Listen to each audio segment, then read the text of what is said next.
za ki ba, ko bashin ma ba za ki bani ba? Bashi? Ni in baki bashi? Wa zai biya ni? Ki ba ki ka zo kamar rashin kawai ga maka gaskiya. Idan ka ƙara zuwa cikin gidan nan sai na ci mutuncin ka. Dina!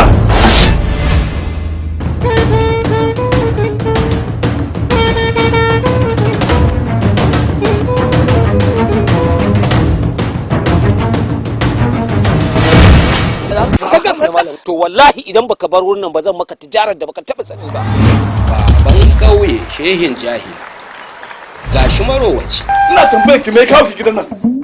Inna lillahi wa inna ilaihi raji'un. Ina kallon zule in dai ta zo gidan nan maganar kuɗi. Tana da wata magana ne da ya wuce maganar kuɗi.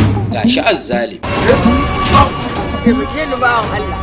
Yara na tara malayu ba da abin da zan ba su. An ga miki haka kawai ake tara yara.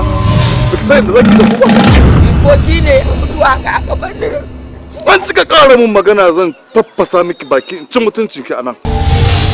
Yanda talaka yake wahala a cikin ƙasar nan. Gashi mu Ka ƙara bi na zan ci mutuncin. Ni ba da tausayi. gashi mafaɗaci. Na zo da ma ci arziki ne kuma bar arziki yayin ne. Dai ina arziki na? Ni Allah ya bawa. Wallahi ba zan ba kokobo ba zan biya ba. Kai ka san sunana kuwa? Dan bin karagiya nake. Ba za a ci ni ba ba za a yadda ni ba. La ilaha illallah.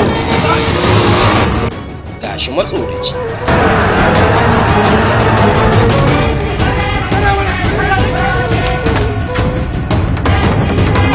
Wa uba kuma gashi kasuwar gumin jahili.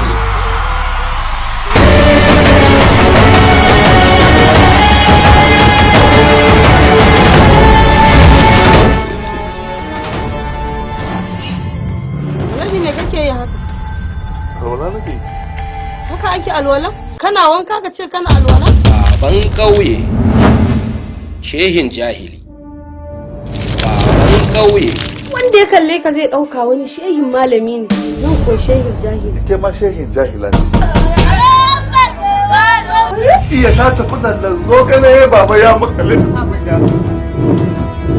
Halo an baki wauzan. Yarinyar da suke zuwa koya mana karatu ne daga tamu. Alhaji me ka ce? Sai da ta mun zan aure ta.